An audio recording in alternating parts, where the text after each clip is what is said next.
Hello there. What's this?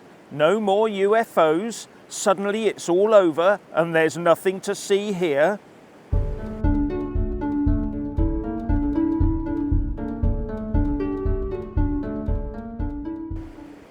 I've got to say that this is getting even stranger. We've gone from the authorities ridiculing UFOs and those that report them, to the Pentagon not ruling UFOs out, back to it's all just balloons and nothing to worry about, all over the space of a weekend. And one of the latest encounters of the inflatable kind came when Romanian fighter jets intercepted a UFO that had characteristics similar to a weather balloon. But here's something that the New York Times said that might put some of this in context. In the US alone, the National Weather Service sends up around 60,000 high-flying balloons each year. And NASA runs a program from Texas that over the years has lofted more than 1,700 large balloons on scientific missions that can last for months. So the balloons might therefore be benign, says a White House official. Now, you'll never convince me that NORAD, the US and Canadian North American Aerospace Defence Command, hasn't got a handle on that and knows generally where these things are likely to be and at what height. And if these balloons are being released around the planet by all the different weather authorities and research establishments, then there must be hundreds of thousands of the things wafting about up there.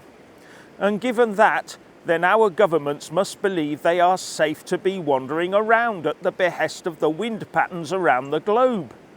Even ham radio enthusiasts put up balloons carrying transmitters. So what was all the Joe Biden and Justin Trudeau induced hysteria about then? Was it all a stupid and embarrassing overreaction? Or were we inadvertently given a little glimpse behind the curtain? And here comes the latest madness, ladies and gents. Although saying ladies and gents is becoming more of a dangerous occupation every day. Because we now have scientists saying that science itself should now eradicate the binary language of using the words male and female.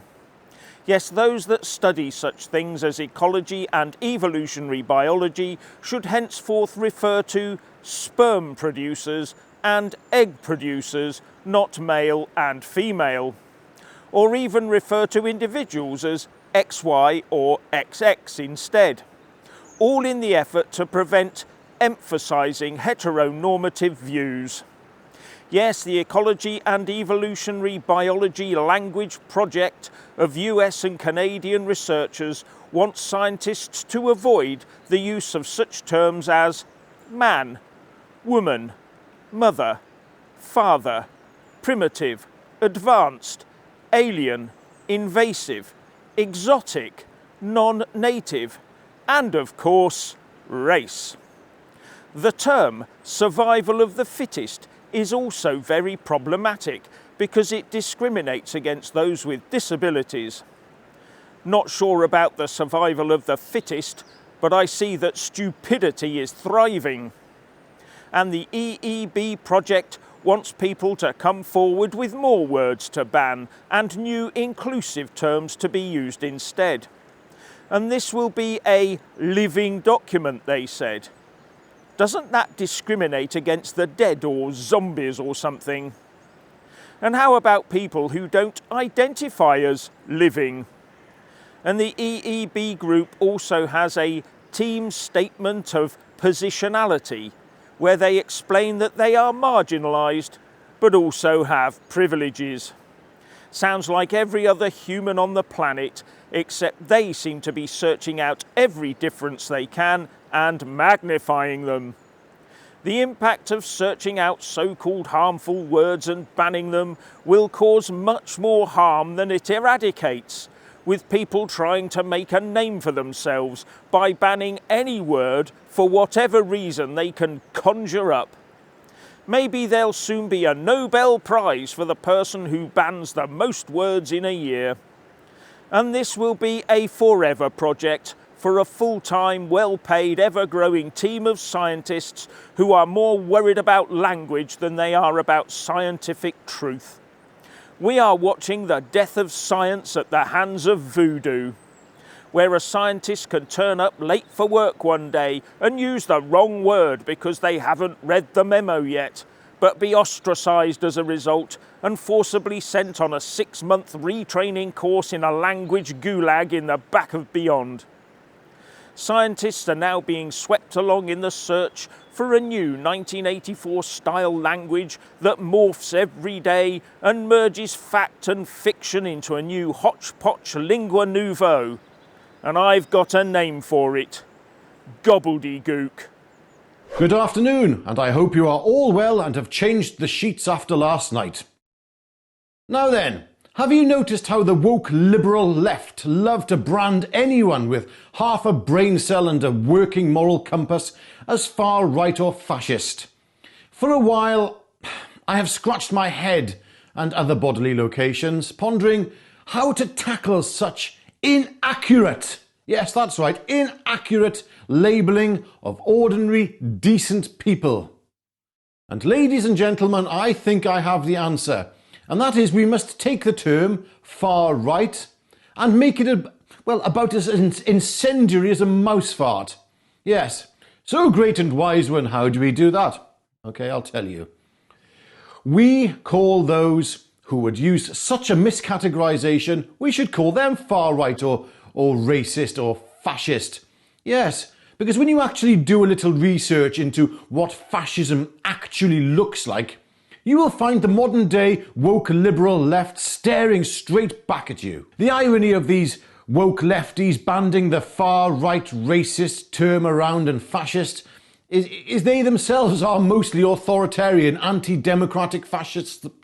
So just take a look at the enthusiasm for lockdowns of the far-right devolved UK governments. Yes, I say far-right devolved UK governments. Yes, I call the SNP and Welsh Labour far-right fascists. And so should you. Call these people out for what they are. We have seen all the protests, marches of the so-called left with them shouting, "Fascist scum off our streets," aimed at ordinary people with traditional values. Well, maybe it's time people shouted it right back at them. Or is it only okay for far-right left-wingers? Yep, get this into your mind, yes. Far-right left-wingers. Is it only okay for them to misappropriate such incendiary terminology? I have said this so many times. It's like when decent ordinary folk are branded racist for no good reason, when they clearly are not racist. Well, to me, the people levying such accusations are the true racists, as they demean the horror that is true racism, and think it's just some kind of word you can bat about and just to shut down debate. Yeah, those people are racists. Get that into your mindset now. So it's time to call out these liberal left wokists for what they are. For they are far-right racists and should be exposed as such. In more recent times, the one demographic that suffered the most in the 1930s and in the 1940s in Germany at the hand of far-right fascists, they have now found themselves under oppression and discrimination and anti-Semitism from the politics of the far left. If Keir Starmer was serious about getting rid of anti-Semitism, he would ban the so-called far left from the party once and for all. Oh, and have no doubt Jeremy Corbyn, no longer standing as a Labour MP in the next election, will split the party, and you could find the entire left vote split. That's right.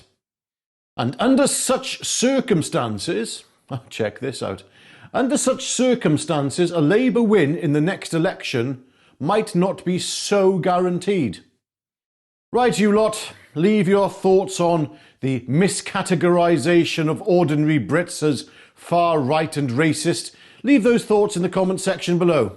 And we will see you later at 5:45, 5:45, 5:45.